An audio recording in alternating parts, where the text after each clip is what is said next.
deixar de atender por impossibilidade e pedir inversão de pauta. Vou passar a palavra à doutora Lília. Tomada de conta especial do Fundo Municipal de Previdência Social Zé de Freitas. O advogado está aí? Não.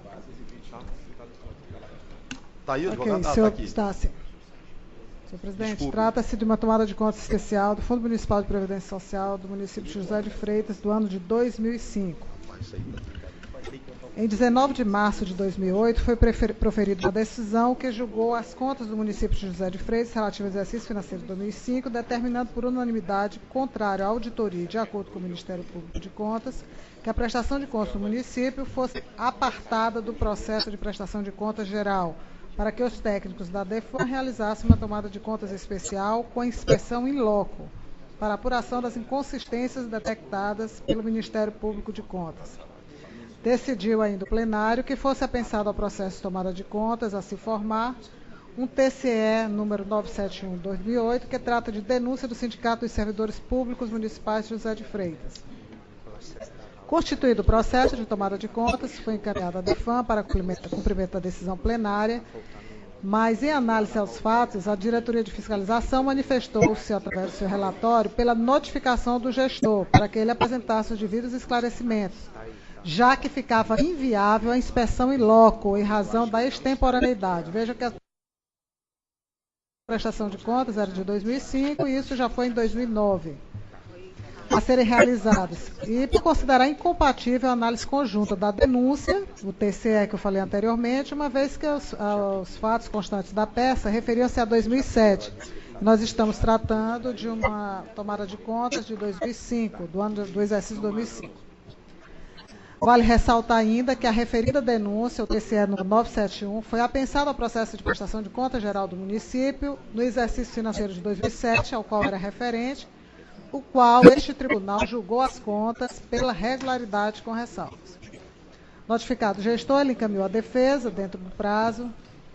Examinada a documentação enviada à auditoria desta corte, emitiu parecer que opina pelo julgamento de irregularidade às contas, referente ao exercício de 2005. Instado a se manifestar, o Ministério Público de Contas também elaborou parecer que opinou dos seguintes termos: pelo julgamento de irregularidade às contas do fundo, bem como pela aplicação de multa prevista ao gestor, o senhor Edson Luiz da Silva Melo, que após a decisão nesse processo, seja a análise referente a este fundo de previdência sempre feita de forma aprofundada para os exercícios seguintes, tal análise não deve ser realizada após envio de documentação exigida na legislação pertinente, com atenção para a comprovação da viabilidade econômica do fundo e o acostamento às devidas prestações de conta das avaliações atuariais realizadas, em conformidade com a Lei 9.717/98, que dispõe sobre regras gerais para a organização e funcionamento dos regimes próprios de previdência social. E, por último, em verificando a continuidade das irregularidades mencionadas, outras capazes de tornar inviável a continuação do fundo, especialmente a ausência de quadros especializados de servidores e inviabilidade econômica, que seja recomendada a extinção sob pena de responsabilidade penal do gestor. Estas foram as recomendações das irregularidades pelo Ministério Público de Contas. Bom, senhoras e senhores, das falhas remanescentes que ensejaram a instauração de tomada de conta, nós temos aqui a situação desconhecida de irregularidade do fundo, junto ao Ministério da Previdência Social. O gestor alegou que, para a emissão da certidão de regularidade previdenciária, precisaria atender a vários critérios e que, naquele momento, não havia atendido. Mas, pela documentação que anexou posteriormente o extrato previdenciário, extrato de certidões, observou-se que, no exercício e análise, foram emitidas novas certidões de regularidades previdenciárias, comprovando assim o atendimento, mesmo que extemporâneo, aos critérios exigidos pelo Ministério da Previdência. A ausência dos registros individualidade das contribuições pessoais de cada servidor, alegou o gestor que os registros individualizados da lei são produzidos em sistema informatizado do fundo, sendo emitido quando solicitado pelo servidor. A irregularidade trata-se realmente de uma falha, entretanto, um tanto pontual, mas que foi sanada parcialmente, sendo que, para tanto, seria necessária a comprovação dos extratos de contribuição individualizados, o que ele não conseguiu demonstrar de forma individualizada. A ausência de relação de pagamentos do exercício, que, segundo o relatório da DEFAN, seria o montante de R$ 256.461,52. O gestor alegou em sua defesa e anexou a relação de ordens bancárias do Fundo de Previdência, onde explicou ainda sobre a composição do montante da despesa configurada, que o valor total de 256 mil corresponde ao valor da despesa liquidada, e que o valor da despesa paga é de 244 mil, sendo 5.967 de gasto com pensões, 65 mil com despesas administrativas e 173 mil com outros benefícios previdenciários, e que o valor da diferença de 256 menos 244 seria de 11.928. Trata-se de restos a pagar. Visto o alegado, recomenda-se ao gestor aqui no caso, não ficou sanada a falha como um todo, mas que os demonstrativos das despesas fossem mais específicos, de modo que facilitasse a avaliação por este tribunal. A inconsistência no grupo de receitas e despesas extra-orçamentário foi avaliado aqui. O gestor alegou que os valores indicados pelo DEFAN é a soma das contas de fornecedores, credores e pessoal pagado do exercício, não correspondendo à conta de depósito prevista no artigo 92 da Lei 4.320/64. Informou ainda que o sistema contábil adotou as exigências da portaria do Ministério da Previdência Social. A inconsistência quanto à disponibilidade do Fundo de Previdência ao final do exercício 2005.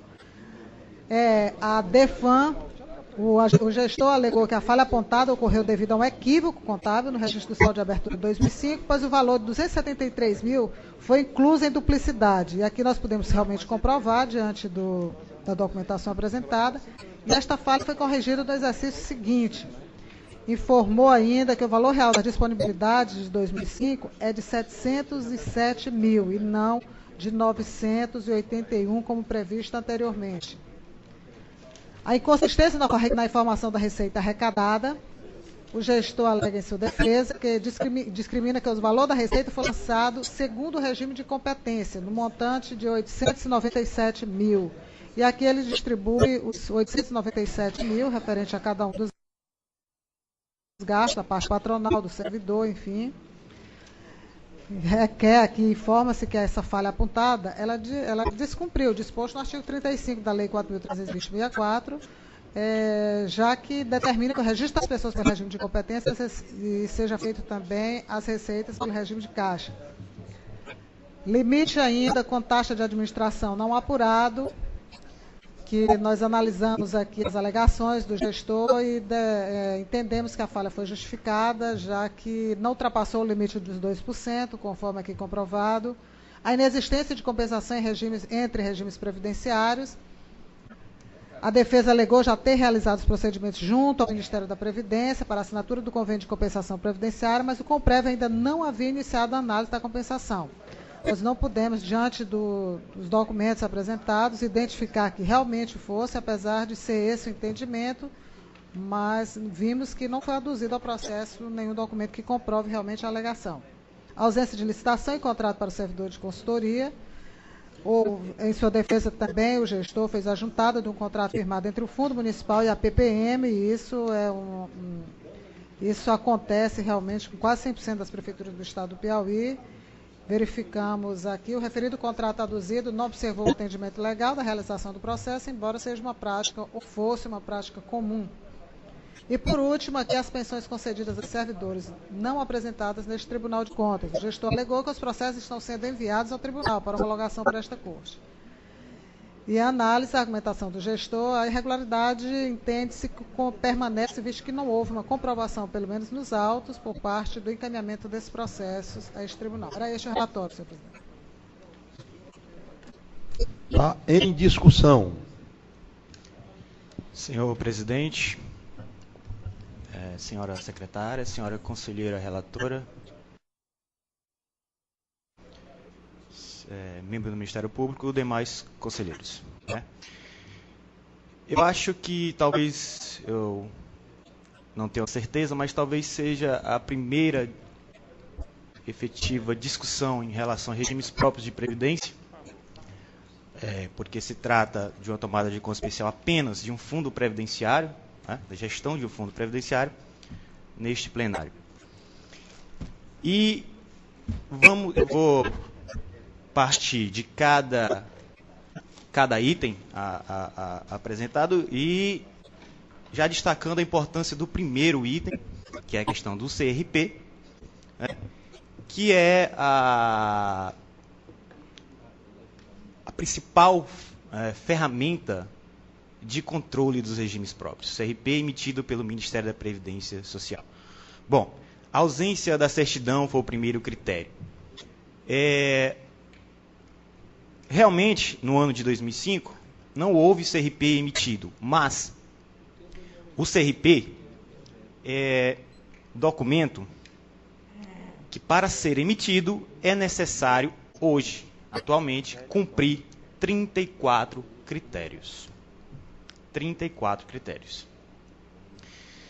Dentre eles, arrecadação, é claro, repasse, equilíbrio financeiro atuarial, acesso dos segurados ao regime, busca pelo equilíbrio, né, com aprovações de leis, ou seja, para se ter um CRP, não depende do gestor do fundo previdenciário, exclusivamente. Se o atuário aponta um plano de equacionamento e este não é aprovado em lei, o município não terá CRP. Então, que culpa tem o gestor do fundo previdenciário sobre isso? Né? Se uma lei é enviada ao Ministério, e se essa lei não vai com o confere com o original, esta CRP não é emitida. Que culpa tem o gestor do fundo previdenciário sobre isso? Certo? Então, os regimes próprios, eles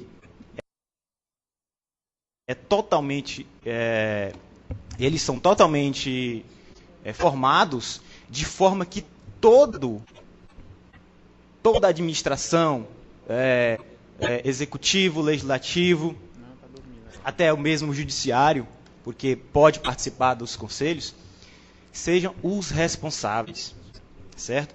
Destes 34 critérios, poucos é de responsabilidade única e exclusiva do gestor do fundo de previdência, certo? Dentre eles, o principal é a questão do limite de despesa administrativa, que esse é muito importante, esse critério, e que eu vou comentar mais na frente, porque também faz parte de um dos itens questionados aqui. E quero deixar claro que o gestor do Fundo Previdenciário de José de Freitas, o senhor Edson, ele é servidor público do município. Ou seja, ele é segurado deste fundo de previdência. Ele era, que não é mais hoje. Na época, ele era quando ele era o gestor, hoje ele é apenas o servidor. Então, uma coisa que nós precisamos diferenciar esses fundos de previdências do município pequeno, que eles não são institutos, não são autarquias. E pela sua formação, pela região e pela briga de classes, pela luta de classes, geralmente são ocupadas pelos próprios servidores. Certo? Os conselhos são servidores. Então são eles que cuidam. Certo? Eles que cuidam da sua previdência. São pessoas dificilmente têm condição de arcar com uma multa por prestação de contas irregulares. Sendo que eles são credores. Eles são credores. Ele é servidor, segurado desse fundo de previdência, ele é credor, ele está ali para receber contribuições. Bom, como juntado nos autos, apesar de não ter havido CRP, porque não dependia só do gestor, mas de todos no município, nos anos seguintes foram emitidos CRPs, comprovando que as pendências que tínhamos em outra hora foram regularizadas. Nesta época, o CRP era emitido de 3 em 3 meses. Hoje é de 6 em 6 meses. Certo? Tivemos uma auditoria do Ministério da Previdência, que faz parte dos documentos